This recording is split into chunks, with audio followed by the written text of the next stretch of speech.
Back down in Parramatta, taking the puppies for a walk. They like it down here. Very different. They see a lot of things, a lot of people, a lot of different smells and sounds. The occasional dog. We've already met one dog, or walked past one dog as Batman and the other dog sort of went. Arr, arr, arr, arr. Here comes one of the river cats.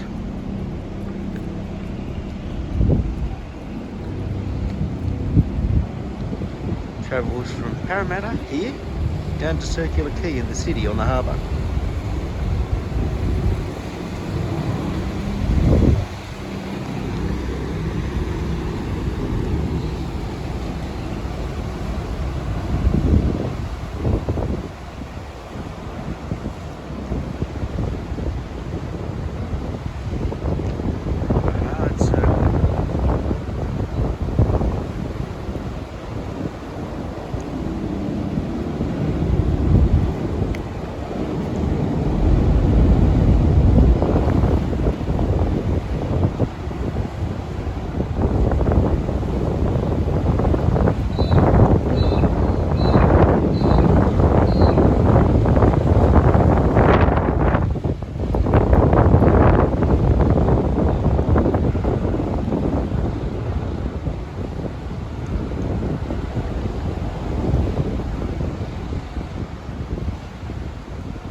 See it on the side, it says Circular Quay, kind of like the front of a bus.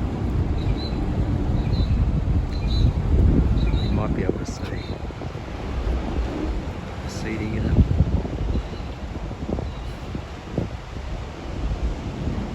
So there you go, didn't think we'd see that, but we're obviously here at the right time to catch a glimpse of the river cat. Called the river cat because it's a catamaran. Twin hull.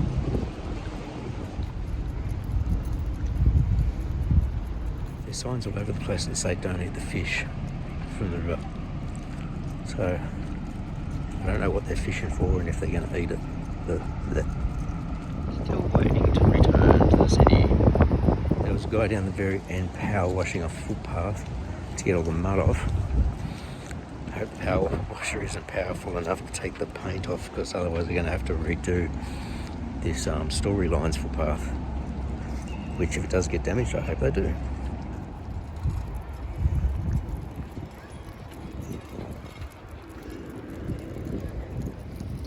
The walks get covered in dirt.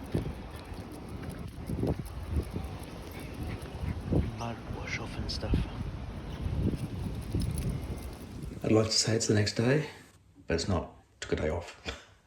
I wanted to make sure this got a good 24 hours to dry, and it's now had 36. Ran the heater in here the other night to help out too, because it's been cold. Apparently it's been snowing up the top of the mountains. So first coat's dry, I've got to go over and sand it. I'm also going to give the walls a sand, especially all the lumpy bits that need to be repaired. And then I'll be doing the plaster with a wider tool so that you get out past the stuff that's already there. This is going to be my first time to try out sanding mesh. Shouldn't clog up as quickly as sandpaper. 150 grit, designed specifically for these type of sanding paddles, I guess you'd call them. Kind of like a cement float. But if I would sandpaper with these and mask on.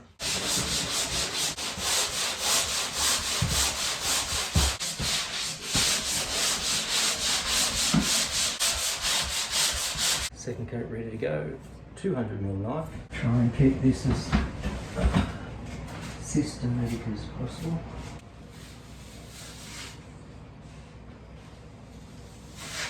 Hopefully you can see straight away. It makes a much wider strip. I want to make sure it's not too thick at the edges, not too thin in the centre. I don't have to do as much sanding. might see the darker spots just here. You might. Where the plaster is still just going into the recess at the moment with those spots. Whereas this one has no recess. So that filling will probably happen with the next knife.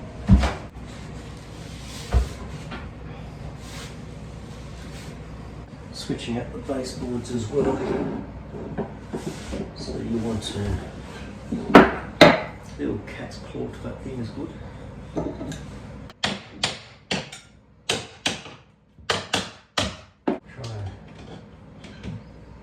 Try it without damaging the wall.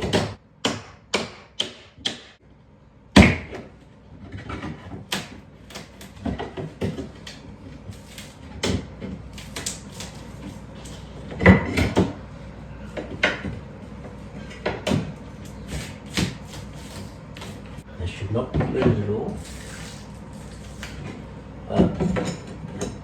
Paint will have made a seal along the top, or if you're running cork along the top to seal it for a nice clean look. No little cracks or bubbles.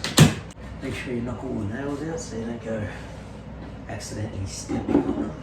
You'd be surprised what you find too when you're doing a bit of demo. 2 of these baseboards were a very hard maple or anti Queensland maple, whatever. The other one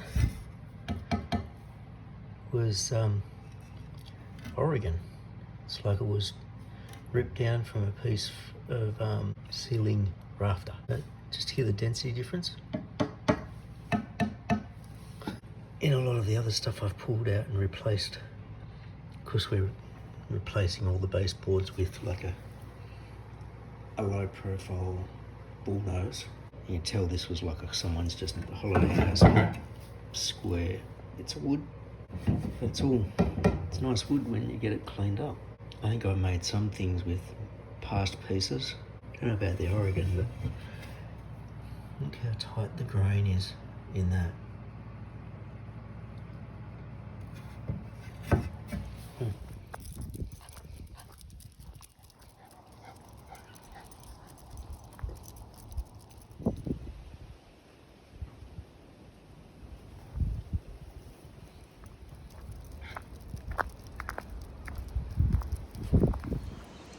I can't get over how well these two walk together. Like they're now tethered and they're not pulling on each other. If anything, they pull on me, but not even that. That's just if they want to sniff something or if they want to stop. But walking, the lead's pretty slack and neither of them is pulling against each other. They're just sort of walking there. There's no sudden yank on each other, and if they do feel the tension, both of them are stopping. Yeah, won't pull on that. I was really wondering how she would go on this little tethered one, because I walked her with her old lead. The harness gives her a little bit more space with that extra lead from the harness. No pulling, just walking. We've had a lazy Sunday morning of snuggles on the couch, all 3 of us. The plaster should be ready to sand and do the next coat later in the afternoon, because I didn't do it until the afternoon yesterday. In the meantime, my wife wanted me to make a hutch out of a bookcase that we'd picked up to go on top of her dresser. It's a pretty ornate bookcase, like it's got a face frame and plinth at the bottom and little architrave around the top. Pretty sure it's all glued. It's 900 wide at the body. The dresser is only 850 at its widest. And I was hesitant to start busting apart the other bookshelf until my wife said, I don't care. Just take it apart. Similar colour. And it's going to be hard to colour match otherwise. So she said, just bust it apart and make a new one. Make a hutch to go on top and use the bottom part of it to make something else, because it's a decently deep shelf. It's 6 foot tall, 3 foot wide, almost a full foot deep. So there's a lot of timber there. So when we get back, I'll have a look at that.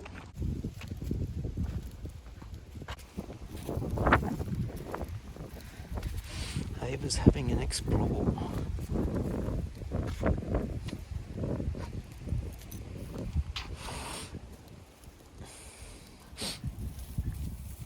That must have sounded gross.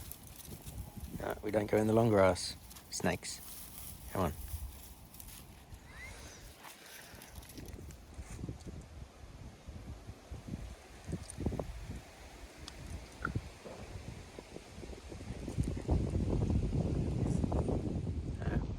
Ava's now the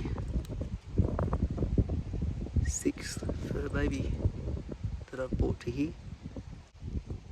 It's just a lookout, but it's also what I consider a bit of a special place because we've all been here.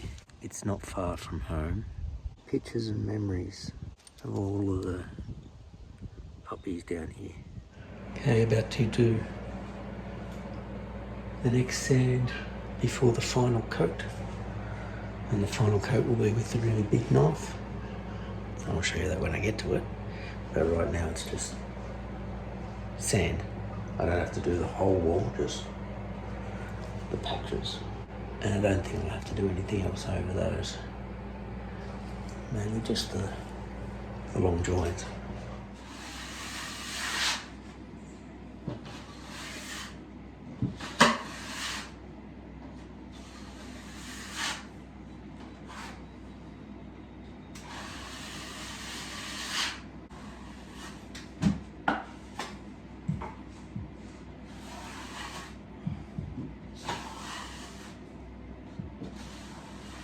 I hate these crossover sections.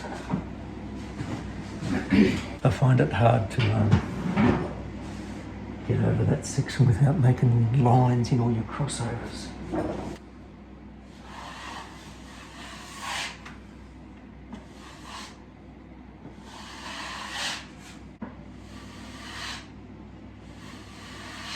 That's a third coat done.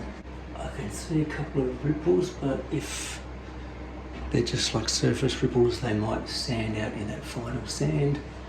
I can see some spots here where I'm quite high at the edges, but that's what the sanding is for, to try and feather that edge. It's not that bad, so it should be featherable. This crossover is where I get most concerned. All along here looks pretty good. You'll notice I haven't come out a long way from the joint, so I'm hoping that's why I use this one, because it's a lot wider.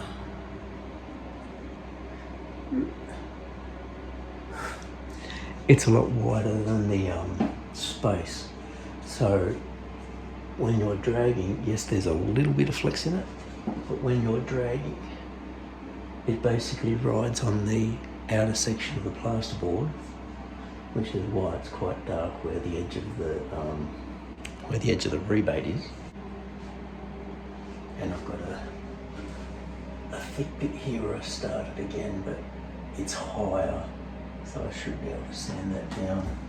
I didn't have to do any more on the screws. They should be okay. On these panel sections, I've done a bit in this corner where it was a little bit uneven, and the top sections, that's where the rebate was in the board, so I've basically filled that with the plaster compound and just basically drag that to be level with this, so it's a flat surface. Tomorrow night is when this will be ready. What's today? Sunday. We've apparently got, or I've booked NBN people coming out tomorrow afternoon. Number one, our NBN point was just clicking and it was trying to reconnect, but obviously wasn't.